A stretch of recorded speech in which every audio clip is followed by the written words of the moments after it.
Tonight, we step inside the palace walls to uncover a story of betrayal, ambition, and heartbreak. A story so explosive that it threatens to permanently reshape the monarchy. This is the rise of Catherine, the fall of Camilla. What I'm about to tell you isn't just about royal titles or glittering crowns.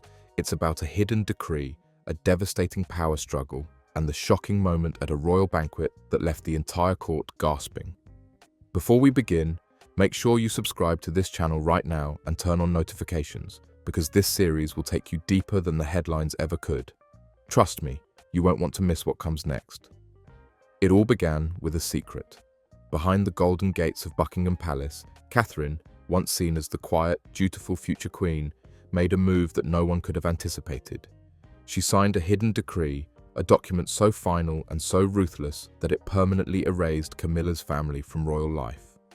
This wasn't simply about protocol, nor was it about personal dislike. It was about control, bloodline, and the survival of the Windsor dynasty itself.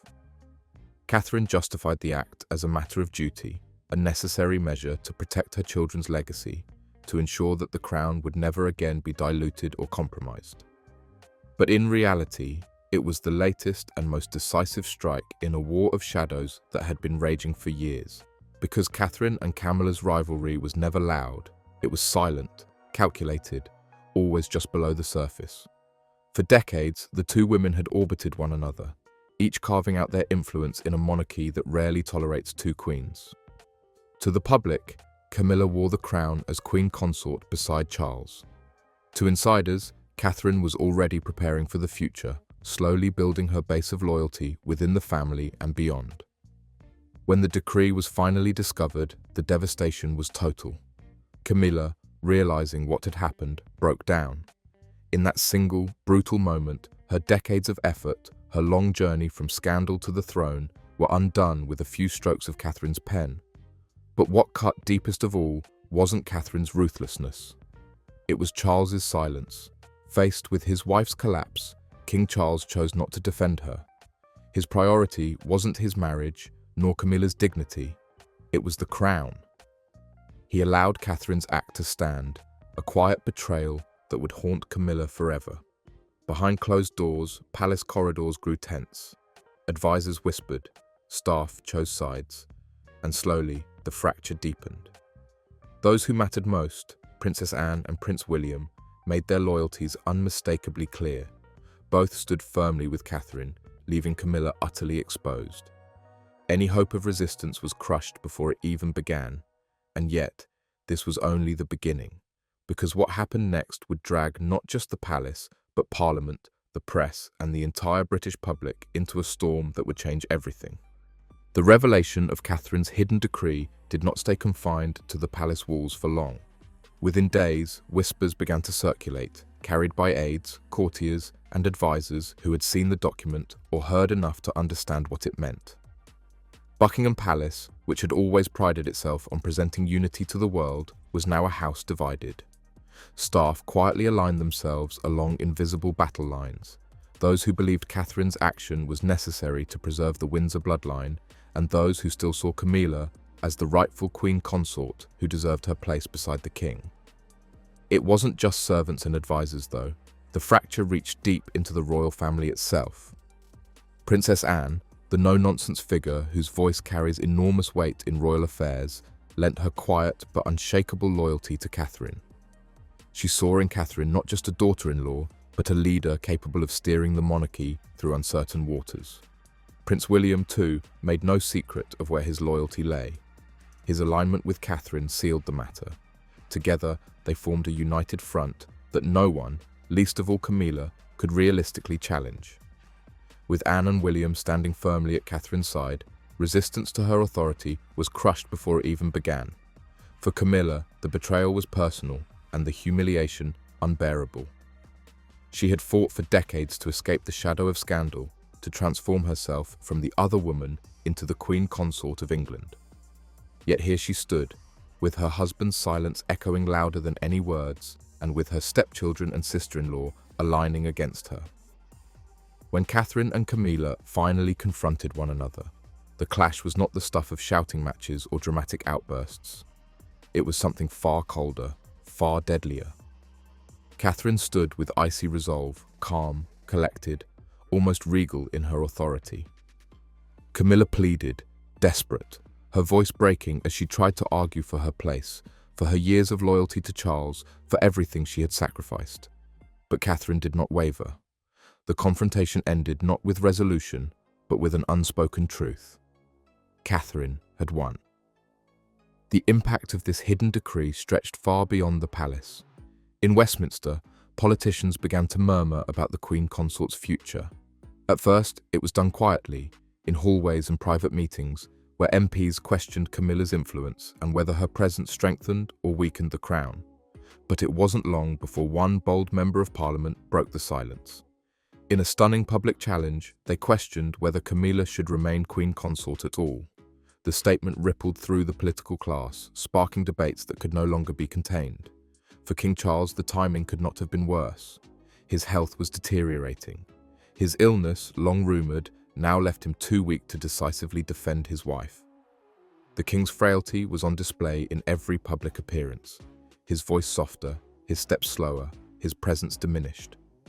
Camilla needed his strength more than ever, but the king could offer her none. His silence and his weakness combined to create a vacuum of authority, one that Catherine was more than ready to fill. Meanwhile, behind closed doors, Camilla's emotions shifted between fear and fury. Some nights she raged, furious at the betrayal, slamming doors, shouting at advisors, cursing Catherine's name. Other nights she wept quietly, terrified of being erased from history, of her decades of effort vanishing in a single stroke. Survival became her only thought. She began to consider her options, carefully timed speeches, deliberate leaks to the press, strategies to rally sympathy. But the walls around her were closing in. The debate soon spilled into Parliament in earnest. MPs argued openly over whether Camilla was an asset or a liability.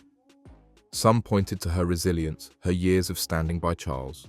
Others raised old scandals, questioning whether her presence at the top of the monarchy continued to tarnish the institution.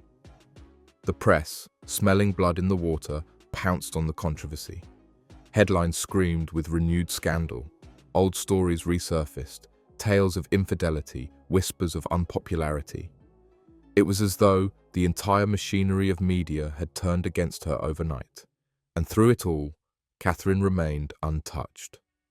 While Camilla fumbled and fought, Catherine stood steady, composed, and radiant. To the public, she represented stability. To the press, she was the monarchy's true anchor. And William's silence, his refusal to defend Camilla, was read for what it was, a tacit approval of her removal.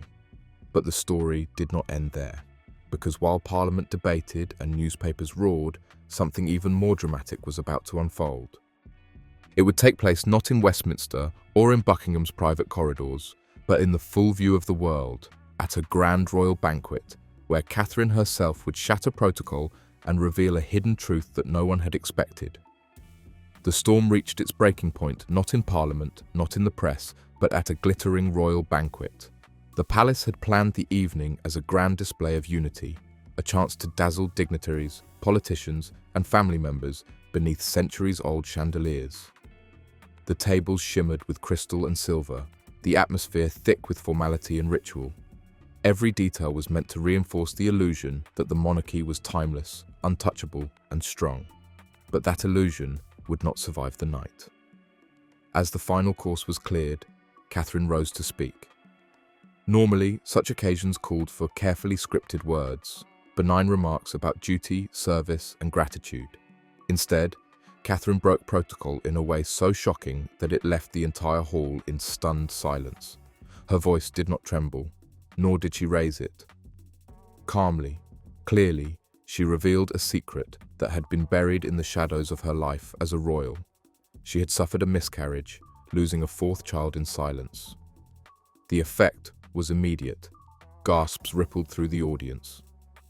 For years, Catherine had carried herself with flawless composure, always smiling, always radiant, the perfect image of royal duty. Now, she pulled back the curtain and revealed the grief that had been hidden behind that polished facade. She admitted she had mourned in private while still appearing flawless in public. never allowing the world to glimpse the pain beneath. In that moment, the distance between queen and commoner vanished. She was no longer just Catherine, the duchess or princess or future queen. She was a mother, a woman, raw and human. The confession landed like a thunderclap, not only because of its honesty, but because of its timing. With one revelation, Catherine reframed the monarchy's entire narrative. She transformed her image from a strategist and silent rival into something much deeper. A woman who had endured tragedy, yet still rose with strength. The court sat in stunned silence, the weight of her words pressing down on everyone present. But not everyone responded with grace. Camilla, seated nearby, could not contain her fury. For her, Catherine's confession was not an act of courage, but a calculated strike. She lashed out, her anger boiling over into words and gestures that betrayed her desperation. In a room filled with dignitaries, Camilla's rage only deepened her isolation. Where Catherine's calm truth drew sympathy, Camilla's fury repelled it. And then came the moment that stripped away the monarchy's last veneer of stability. King Charles himself, weakened by illness, visibly faltered. His frailty, which had been whispered about for months, was now on full display. His collapse was not dramatic in gesture, but devastating in meaning. The monarch was no longer the commanding presence at the head of the table. He was fragile, diminished, unable to steer the crown through crisis. For all to see, the monarchy was leaderless at the top. Into that void stepped William. Rising to stand beside Catherine, he declared her truth as his own. His defiance was not loud, not brash, but absolute. With every word, he made it clear. Catherine's strength was his strength. Her grief was his grief. Her future was his future. It was a declaration of unity, a statement that the next generation of the crown stood firmly together. Princess Anne, ever the voice of calm authority, followed. She lent her endorsement not with grand theatrics, but with quiet words and steady presence. She made it known that she stood with Catherine, that the truth spoken at that banquet was not just personal, but royal. In doing so, she delivered the final blow. Whatever Camilla might rage, whatever Charles might hope, the authority of the court was no longer with them. What should have been a night of polished ritual had instead turned into open war between two queens, Catherine, armed with defiance and dignity, and Camilla, consumed by rage and desperation. The banquet that was meant to showcase unity became the very stage where division was laid bare for the entire world to witness. And yet, even amid the chaos, something extraordinary happened. As Catherine concluded her speech, as William stood beside her and Anne lent her calm authority, the court erupted into applause. It was not polite clapping, not the customary gesture of protocol. It was real, genuine, and overwhelming. That applause was more than sound. It was a signal of where the future lay, of who truly held the loyalty of the people, the court, and the crown. Camilla sat in silence, her title intact but her power evaporating. She had allies on paper, but in reality, none who would stand beside her. She was queen in name, but in every other sense, she was alone. The monarchy had been rewritten in a single evening. From tragedy, Catherine had drawn strength. From silence, she had seized power. And from betrayal, she had carved a new path for the crown's future. But the struggle was not over yet, because what followed in the days after the banquet would seal the fate of both women forever. In the days following the banquet, the ripple effects of Catherine's confession could be felt across every corner of the monarchy. What had been intended as a night of polished protocol had instead exposed the palace's deepest fractures to the entire court, and in that exposure, Catherine emerged not diminished, but immeasurably stronger. Her grief, once private, had become a public truth, and rather than weakening her, it elevated her. The applause that filled that banquet hall became the defining sound of a new era, a thunderous verdict that announced to all who listened. The future lay not with Camilla, not even with Charles, but with Catherine and William. From that moment onward, Catherine's image was transformed. No longer just a dutiful royal consort, she was seen as a figure of strength forged in tragedy. To the public, she was a woman who had endured loss in silence yet still carried the crown's burdens with dignity. To the court, She was a leader who could command loyalty without needing to raise her voice. She had taken the rawest wound a mother could endure and turned it into an unassailable shield. Grief became her weapon, and with it, she protected not only herself, but the future of her children. Inside the palace, the alignment of power was now undeniable. William, whose quiet approval had always carried weight, had openly stood by his wife in front of the most powerful figures in the kingdom. His silence had once been interpreted as consent to Camilla's downfall. His declaration at the banquet was interpreted as a coronation in waiting. He and Catherine were now inseparable in the eyes of the monarchy, a united force ready to inherit not merely the crown, but the moral authority of the nation itself. Princess Anne's endorsement added further legitimacy. Anne had long been respected as the hardest-working royal, a woman who had never sought the spotlight but had always embodied duty. Her calm alignment with Catherine was the signal that ended the debate inside the family. With William and Anne at Catherine's side, there was no room left for resistance. The court's applause that night was not just approval, it was submission. For Camilla, the isolation became unbearable. Once seated at the very center of the monarchy, she now found herself abandoned. Advisors avoided her chambers. Staff who once scrambled to meet her, demands quietly redirected their loyalty elsewhere. Politicians, who had debated her usefulness in Parliament, no longer spoke of her as a future asset. In newspapers, columnists referred to her in past tense as though her reign were already over. She was queen in title only, with no allies, no influence, and no authority. Even Charles, whose silence had first betrayed her, was now too weakened by illness to defend her at all. His collapse at the banquet had confirmed what many had suspected. The king was fading. Each day, his presence diminished further, his capacity to steer the monarchy slipping away. Where once Camilla had relied on his authority to shield her, she now faced the reality that his authority was gone. She was stranded, abandoned by the man she had stood beside for decades, abandoned by a family that had never fully accepted her, abandoned by the nation whose approval she had fought so hard to win. Catherine, by contrast, only grew stronger. Her decision to speak, to break the palace's rigid silence with raw truth, positioned her as the monarchy's true stabilizer. The public saw in her not just a figure of tradition, but of resilience.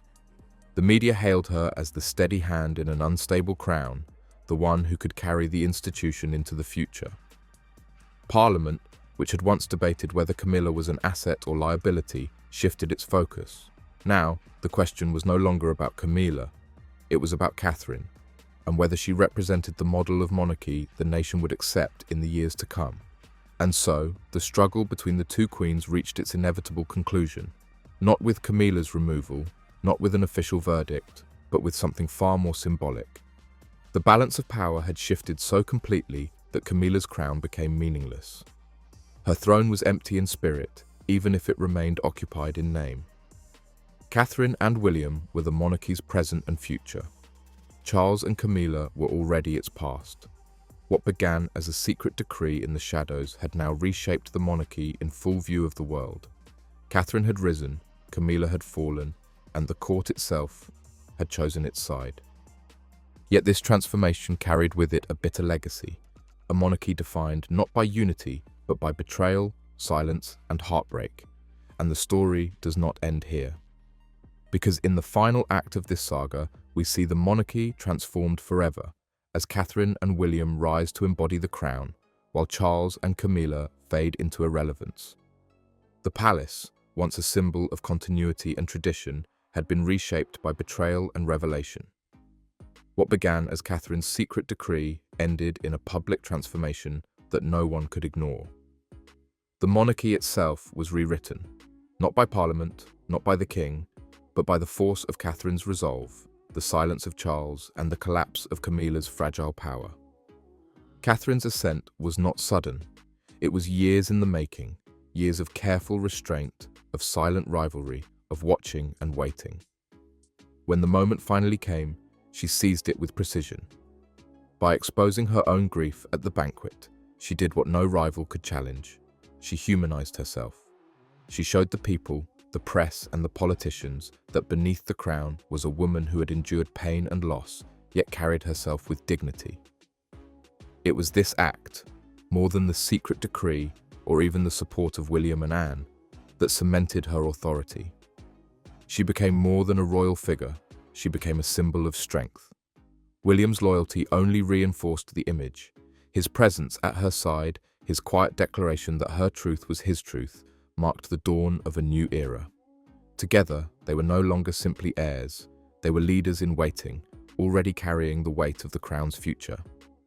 Anne's steady endorsement gave the final stamp of legitimacy.